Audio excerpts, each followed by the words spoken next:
If you're always looking forward to the weekend, your job sucks. That's my opinion. A 9 to 5 can be okay for a lot of people, as long as you have the feeling of growth, of appreciation, and you do what you love. But if you don't have all of those things and you basically hate your job, literally my soul was being sucked away. You're fooling yourself because you're not getting the most out of yourself. You're just sitting here wasting your own time while you only have one fucking life on this world. Nobody gives a fuck what you've done in the weekend. If you know you can do better, then fucking do it and don't be a fucking pussy and take the action. Remember that experiment I did with the whole Mother's Day thing? Well, I sold, I think, 2 Mother's Day roses. Someone's 2 mums got a rose because of me. Shout out, mums. All I do is win, win, win, no matter what. MILF Hunter. MILF Hunter George, let's go. Just say what you think, even if you fucking hate us, but you still tune in, say it. Say like, you guys suck. First, I wanted to sing, Kazakhstan is the greatest. But then I was like, you know what? We're just gonna stick to the working 9 to 5. Yeah, well, we are actually maybe even working more than a 9 to 5. What would you say? Oh, really? I think so. Like, how many yeah, hours? like, mentally is also work. Like if you sit on the couch, you're like, ah, shit. Of course. Maybe we need to do this. So maybe it's more than 9 to 5. But how was your week? Dude, week has been good. We're recording this on a Friday. I mean, I've been productive. I'm like full on sober. Don't do anything, right? Work. You always mention that in the podcast. Bro, you know why? Because I figured out that a big part of an adult life is just to stay sober. Really?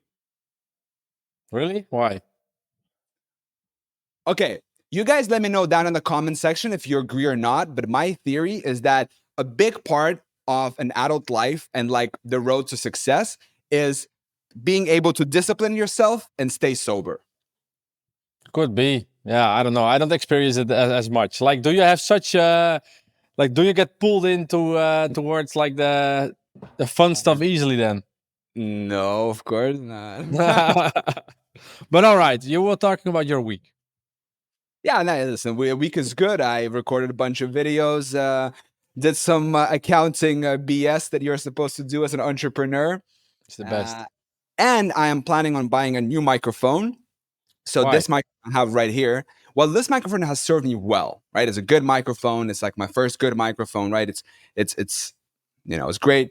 But I'm thinking about getting, and maybe I will still use it for the podcast, but for my regular videos, I want to get a boom shotgun mic. So what that means is there's this thing that comes above, and the microphone is kind of like this long thing, and it's just outside of the frame. So it's like right here, you know, if you're looking around. And then it's like right here above the frame, pointed at your mouth, and then it's not in the frame, but it picks up audio really well. So yeah, I might invest some money. Well, I mean, sky's the limit. You can go from like a good one, you can probably get for like 500-600 euros. And then you can make a review. Yeah. Sennheiser you can get for like 1,000 euros, you know, so there's no limit to it. But I watched this video, guy was explaining that like a good microphone is like an investment because the microphone can serve you for a long time. And that's true. Like, I mean, this microphone is going to continue serving me for a very long time. So yeah. But why use this one for the podcast then still? Like, is this one still better if it's closer to your mouth, or? The closer the microphone is to the source of audio, the better the audio is going to be. So why do you want to have done one that's like out of the frame? Because I want to have my frame clean so I can, you know, present something, unbox here on my table. A clip-on isn't sufficient. A clip-on is going to pick up a lot of that bass from your chest, and it's not going to pick up, so like it picks up a lot of the bass. So I've did a little bit of research, okay? All right, we're getting a small masterclass here on mics. How was your week? What have you done? Yeah, so just Monday I was running 5K, so I was like, yeah, let's try a 5K every day. So I'm challenging myself this week a little bit more. So running, I'm doing the ice baths. I filled it up. YouTube wise, going fine. Revenue is pretty steady.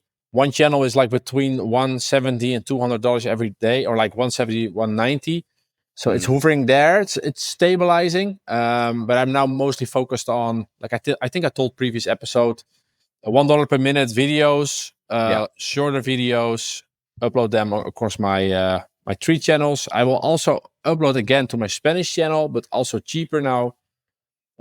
Because I know Hassel also had some good growth with the Spanish channel, and I already have the video keywords basically on my channel. So I just told the guy, like, hey, translate my videos, my top performing videos into Spanish for $1 per minute. So he's doing that now. He just got started. So that's nice. What else? YouTube wise, not crazy much. I think like that's happening. I think at the end of the year, it's almost guaranteed that it will increase if I continue this way. So nothing fancy. Yeah. YouTube is good, but having a podcast about YouTube is hard. Oh, okay. Even better.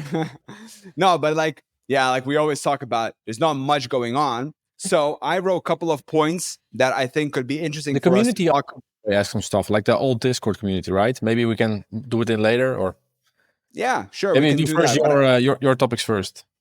Well, a couple of points I have here.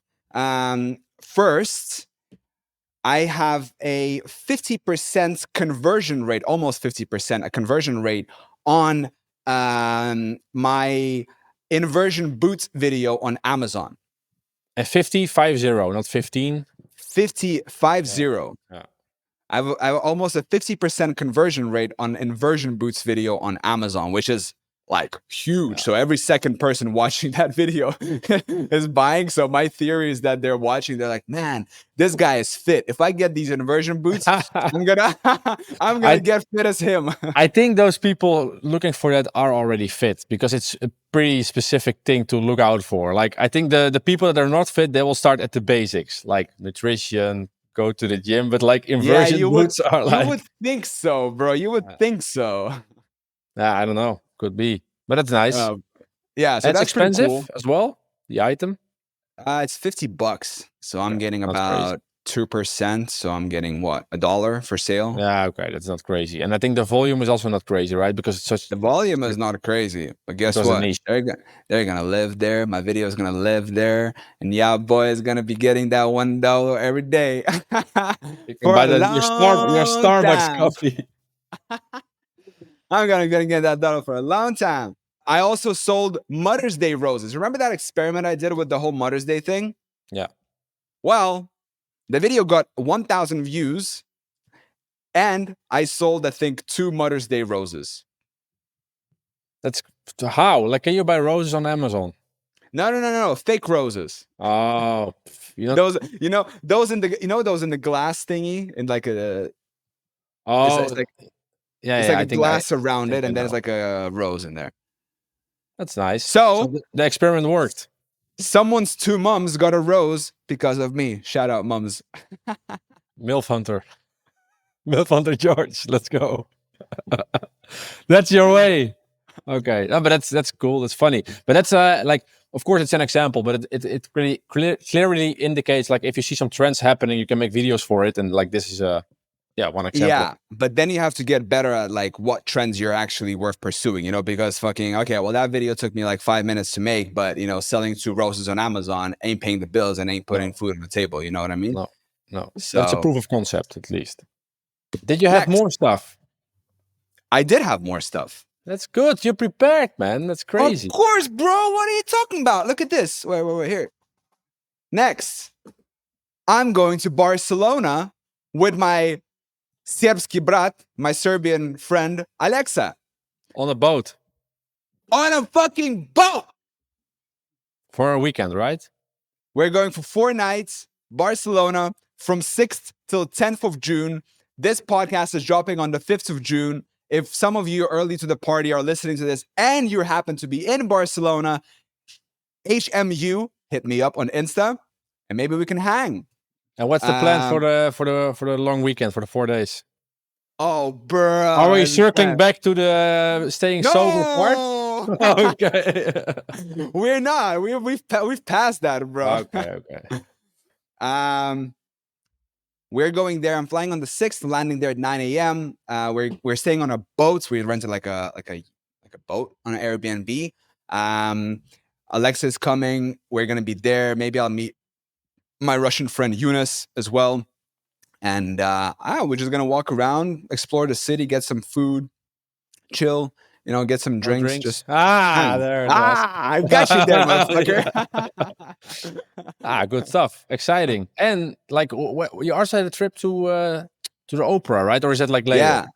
No. And then I come back on the 10th, and then on the 14th, we're going to Verona. You have a tough life. Bro, I was just watching a video on a YouTube. It got recommended on me. It got recommended on YouTube. Architecture. I want to show you guys because I think this is so cool. Yeah. Okay. Check this out. I highly recommend you check it out. So it's screen share dip. Okay. If you YouTube search Diplo House, you'll find this video right here. Inside Diplo's Jamaican Jungle Paradise, open door. Posted 9 days ago, 1.6 million views. Oh man, he has a beautiful house. Diplo. Okay, I'll check it out. Dude, he has a beautiful house. Check it out. Damn, that's massive. Wait. Oh, yeah. Studio outside. No, but this is, look at that. That's nice. So this is your goal? Bro, this is my goal. So you're going to move to Jamaica? Bro, I would love to move to Jamaica. You would love to move everywhere. Anywhere besides home. No, but I'm kidding. But I love the design of the house, and it was really nice. So I'll check it out. Yeah, check it out. It's really nice. Hey, quick pause on the podcast. If you're ready to take action and learn how to make money on YouTube, make sure to check out our private YouTube Business Academy community. The link is down in the description. All right, back to the episode. And then I have a proposition after, actually, this last thing I'm going to leave. First, let's answer some of the questions from Discord from last week. How about that? Yes, and I think it's also good to highlight something on the community. Like we did a coaching call. Well, like we do coaching calls every Wednesday with a community. Yeah. And we're seeing some good results in there as well. Oliver getting paid for his brand deal. Julio got his new brand deal as well for, I think, $200, which is very nice, like a 90% profit. And Lucas was seeing some crazy results in his views as well. Like his views basically, what was it again, tripled compared to previous month. You can see right here that this is how the coaching calls look like. We got Mr. Big Horsecock right here. We got your boys truly. That's me, yeah. Habib. Same shirt also looks like it. It's almost exact copy. We have Habib from the UK. We got Julio from Brazil, Lucas from Austria, and our German chef, Oliver, from who's Germany. Always cooking, by the way. At the same time, he's cooking the exact same meal. He's dedicated, so small shout out to him. Mr. Consistency. From the last episode, what's his name? Julio closed a $200 deal. Remember, a brand deal. Yeah. So that's great. So community-wise, also really cool to see everybody is progressing. It's bro, we keep winning. All I do is win, no matter what. Exactly. So should we cover the questions we forgot the last time? Do you have them in let's do that. So I am now here. Ask something about buying a channel and what you should look out for, I think. Wait. Don't be so quick, mate. Okay, George asked, your method on finding effective affiliate programs, companies, and process in validating whether you think you will have success promoting them on YouTube. AKA, will you be able to get views and convert users while promoting them? Okay, George, great question. So, I mean, it's like I reverse engineer it. So I signed up to like Impact, Share Sales, CJ. What else was there? Awin, Amazon, whatever it is. Like, there's so many platforms out there, right? I signed up to them, and then I started applying for basically all the programs I could get my hands on, right? Because some programs will approve you, some programs won't.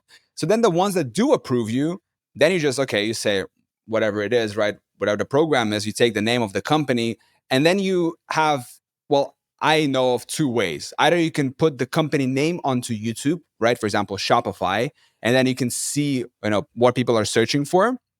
The other way you can think about it is also like, okay, well, what would people be searching for without knowing about the solution that I want to kind of promote, show them with, you know? So for example, if people are looking for how to build an e-commerce website to sell jewelry online, right? You can be like, all right, well, this is how you build a site. And by the way, the best way to do it is with Shopify, right? Exactly.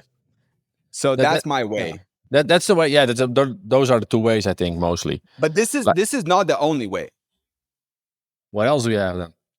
Well, I mean, these are the only way. These are the ways that I know, and this is what has worked for me.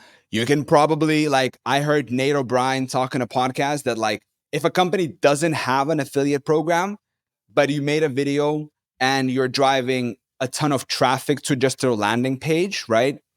And you don't have an affiliate link, well, then you can just take your data and you can send them an email and say, yo, I just sent 10,000 clicks to your website. I think we should work together. Yeah, of course. But then, like, you're risking that you might not get anything. I don't think people doing the search model are.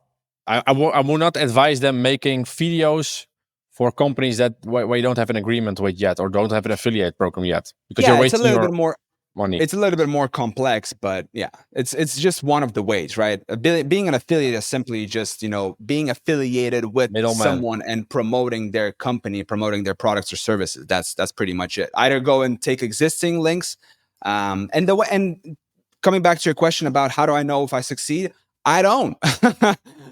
I look at the landscape. I, you know, search keyword by keyword. And then I see, all right, what existing videos there are for this search term. You know, our users are getting what they are looking for. You know, if I think that I can kind of fit in the market and I can make a better video, or if there's no video, that's even better. Then I can, you know, serve that audience. One way to not succeed is not make videos at all. So that's also something to consider. A recipe for a miserable life. Remember? Exactly. So thank you for that question. Else? Next up, we have new intuitive search channels. Okay, I didn't get that questions.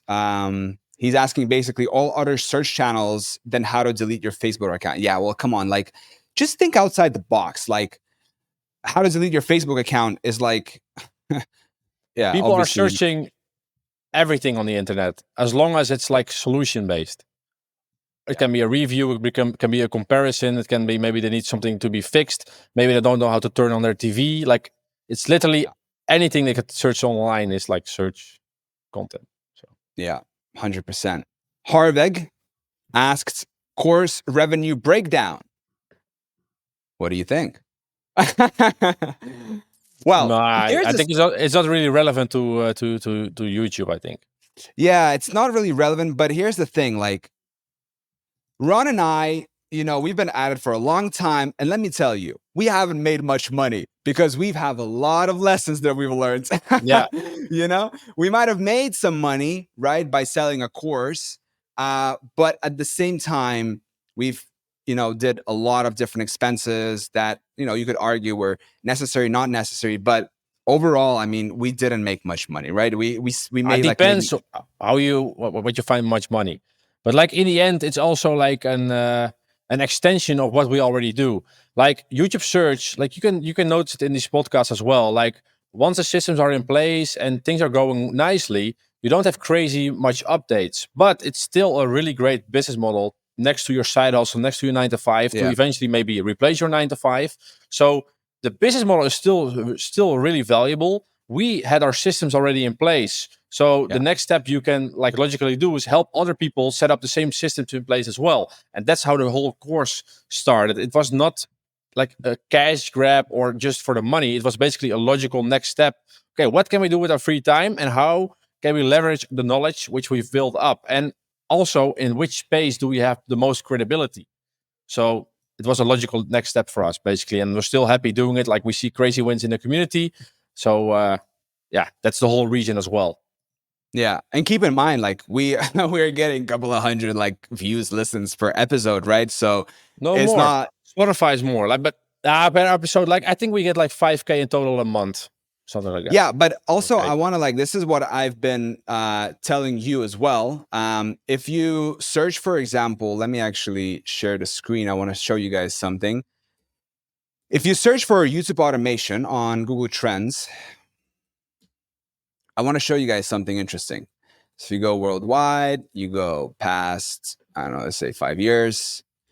Look at the trend, right? So the trend has been like, it peaked in December 2022, then has been on a decline. Ron and I, when did we start our podcast? We started our podcast around like September 22, right? Or like around here, August. Basically before the shorts monetization. Yeah, we started the podcast around here, August 22, I think, right? Or was it last year? 1.5 years ago. 1.5 years ago. Anyway, so it peaked here, right? Relative search interest, and then it has been on a steady decline down, right? Now it's a little bit higher up, but like a rising tide lifts all boats, right? So if you're in a space that is generally kind of trending down, right, you shouldn't expect that you're going to be getting, you know, a lot of growth and stuff. So yeah, we really haven't made that much. I don't really feel comfortable disclosing any numbers. I think, Ron, you're probably the same. But it has no use. Like, what's the use of giving the numbers? Like, yeah, exactly. But in the end, YouTube automation might be like on a decline or stabilizing, but YouTube is here to stay.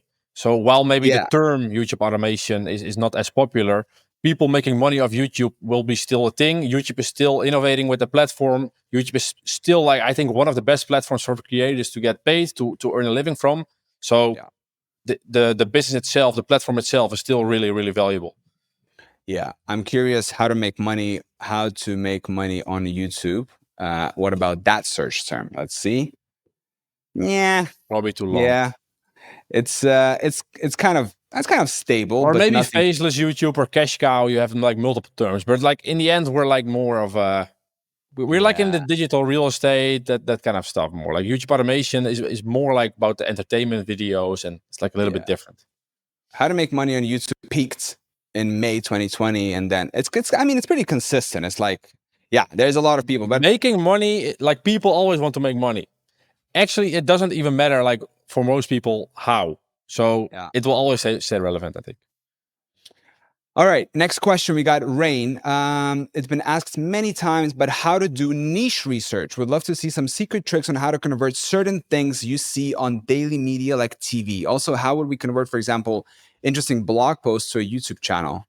Guess I'm more talking about browse content. Well, if you're talking browse content, sorry, can't help, because I have never succeeded with that. And I don't want to talk out of my ass. I only want to talk about the things that actually has worked for me. But I also like to know, if your first 5 videos get no views and almost no impressions, what does this tell me? Well, that tells you that you need to continue working, my friend. Let's do the question below that one from Mihai. I think it's a good one. Oh, that's a great question. Does jumping in a frozen lake every morning makes your penis bigger? Yeah, George. So you jump in the lake, but it's not frozen anymore, right? It's a warm lake now. Now it's plus 20, bro. Yeah, but it works. But I think the general agenda here is like, doing hard things makes you harder. So take it as you want, okay? Okay, George has spoken. All right, let's see. What else? Yeah, I think those are pretty much all the questions. Oh, and then Jack and Exfo are golden members from our old Discord community. How and where to buy and sell channels. So, as I replied here, I've been working hard on a solution for this, and I will update you guys very shortly. Please stay tuned. Please don't go anywhere. Don't pause this podcast. Don't skip. No, but seriously, I've been working on this, and I have exciting updates coming your way soon. Can't say anything much besides this, but trust me, your boy has been thinking about it. All right. Great cliffhanger. Yeah, those are pretty much all the questions. Okay, then we answer So, those. Ron, I have an idea. What's the worst thing about a 9-to-5 job? Is that the hook? I had I had a sales call yesterday with Cather. I think that's his name. He's from Ireland. Shout out, right? And he asks me an interesting question. He's like, so tell me, when you were doing YouTube, and like it took you a long time, right? Because it took me like 4 years to just figure out, just to focus on search, right? He's like, when you were doing that, how did you keep yourself like motivated? How did you keep yourself accountable and not kind of, just give up on it? And I was like, okay, well, what's the alternative? If I don't do this, what's the alternative? Well, the alternative is I'm gonna go and work a job, and I never wanted to do that. So, but tell me, what's the worst thing about a 9 to 5? Because you worked, you worked as a car salesman, Yes, an account manager. I account did the manager. sales for like a, how do you call, like you have those, where you get the electricity from, like those companies, they always have every year have new deals. So customers that left us 1 year ago, I need to get them back. Yeah. And some other smaller job. But yeah, what I hate the most about a 9 to 5, like the thing is, a 9 to 5 can be okay for a lot of people as long as you like you have the feeling of growth, of appreciation, and you do what you love, and you get like accountability and those kind of stuff. But if you don't have all of those things, and you basically hate your job, which I had, like especially as the account manager, like not really as a car salesman because I was young and I had a lot of income, so that was fine for me, and I was still developing. Yeah. But as the account manager job, I just like literally my soul was being sucked away basically because um the things I needed to do were all the same. So you have almost the same tasks to do. Like you have a couple of accounts, like like companies you need to manage, and in the end, those companies have the same services or solutions they need. So you talk about the same shit. Then they're complaining about some maybe some pricing, or they need something new, blah blah blah. So all like it's more about the repetition of the same tasks over and over. Then knowing exactly what you can expect of the upcoming week. That's horrible. So there's no change, no Yeah. excitement, no new things. So you actually are looking forward to the weekend. Well, if you're always looking forward to the weekend, your job sucks. That's my opinion. So, and what I hate the most, Andre is gonna definitely clip that. yeah, yeah, but it's true, because like you should not be living towards the weekend, because then you're basically denying like 70% of the year, like because that's when you're at work. And Yeah. also, what I hate, really, what I hated the most was the coffee machine talk. That's not genuine. Nobody gives a fuck what you've done in the weekend. They just ask it because they need to ask it. Otherwise, it's awkward to stay next to you waiting for your coffee. And that's what Mm. I hated. Like you see so many people in a 9 to 5. Like I was at an office with like 100 people. They are so comfortable in what they do, and like, oh, I can maybe watch some YouTube videos and the boss won't find out. And then I'm like, you're fooling yourself because you're not getting the most out of yourself. You're just sitting here wasting your own time while you only have one fucking life on this world. And like, it's so stupid. And like after 6 months, I was like, fuck this shit. I literally saw like my future sitting on these chairs, that I'm like, okay, if I don't make a change right now at this age, well, I don't have any responsibilities, no kids or no mortgage, I never will make a change. So that's when I quit. And like, oh man, what I really hated, yeah, I can go talk hours about this. Go But on, go on, go on. I love this. what I really hated is like on Friday afternoon, they go to a lunch to a fucking restaurant. It's all nice, sitting with colleagues, but like it's not really nice, to be honest. Looking back at it, but then it's like 4 or 3 p.m. People are all with their head already in a weekend. They don't do shit if you check their computer screen. Like it's bullshit. And then I was like, okay, it's like 4:30 at 5 p.m. Normally people work. I'm like, nobody's doing anything. Guys, I'm going to the weekend. I'll see you guys on Monday. And all those Mhm. people were afraid to leave earlier because like the commercial director was like right around the corner. And they were like sitting there like a fucking, I don't know, like a slave, basically. Yeah. And I'm like, you're not even doing anything. Just Yeah. leave.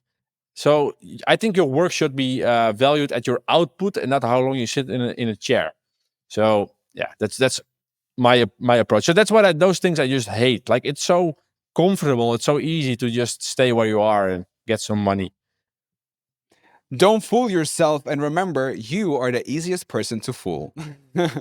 Yeah, yeah. And also Right? like I also get it. Like it's pretty difficult once you're in a 9 to 5 to get out of it because your brain is used to it. You have some people What you makes it talk so to. difficult to get out?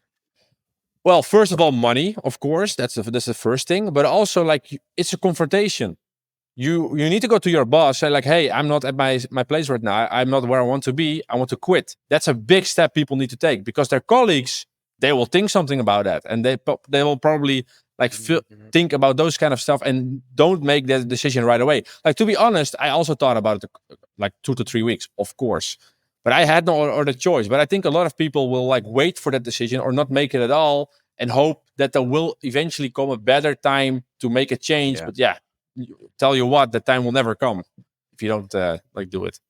Yeah, I also feel like a lot of people, they get a job, they get a nice paycheck, and then they get into debt, they get an interest, you know, and then they need to pay for it monthly, right?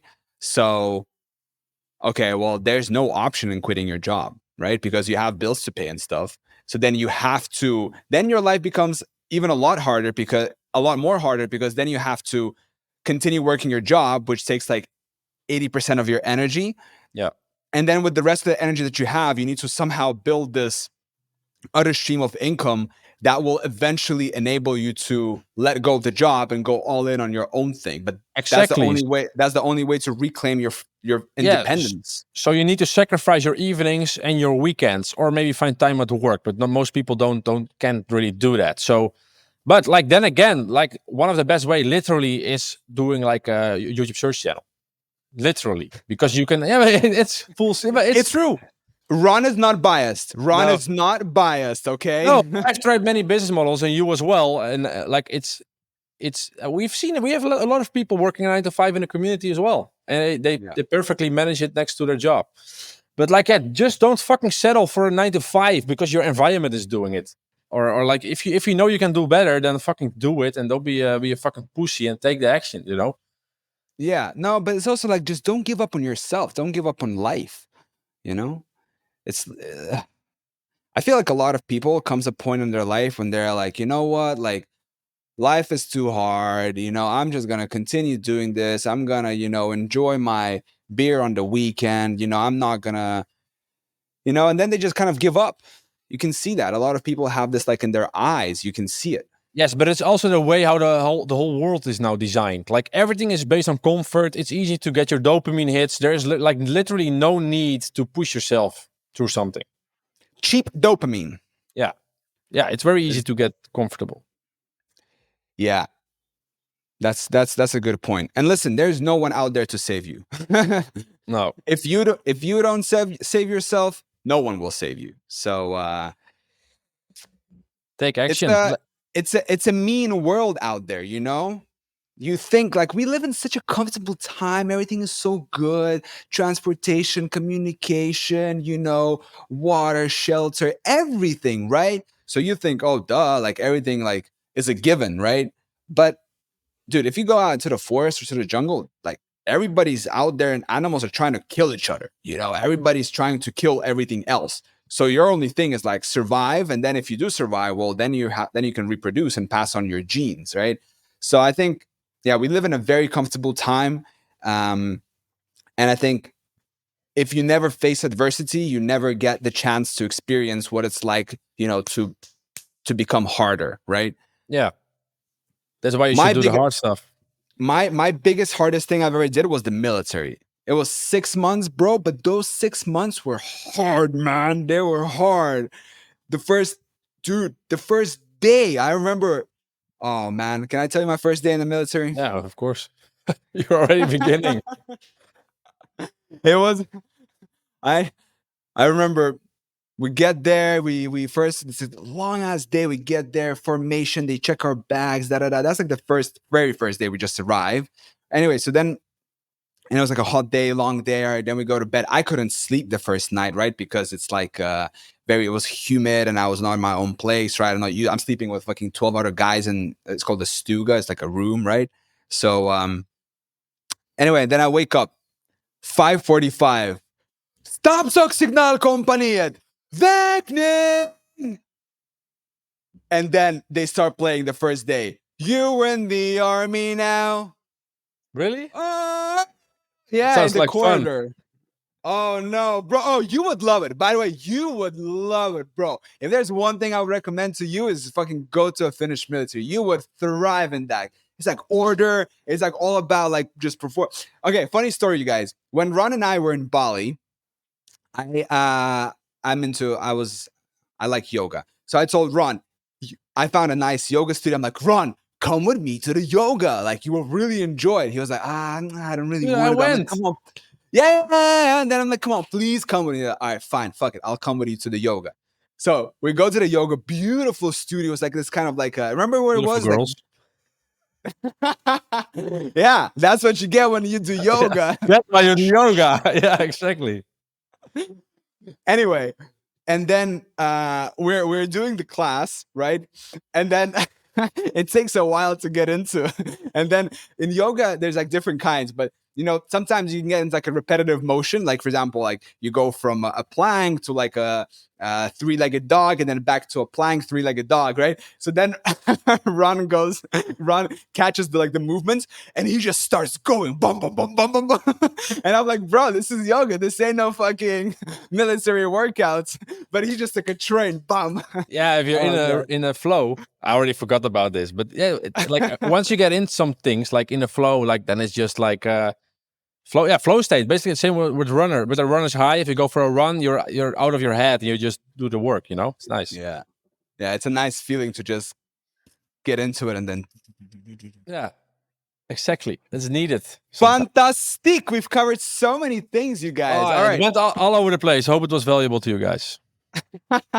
Yo, can someone please fucking comment something? Please. Thank you. Do it for George. I'll make a fake account. Fuck you, bro. Don't tell him. No, just say what you think. Even if you fucking hate us, but you still tune in, say it. Say like, you guys suck. Or they won't make it to the end, so they won't leave a comment. Oh, bro, you don't know. Maybe the haters are like juicy. Put this in the hook, Andre. All right. Then let's wrap it up. All right. Bye, people.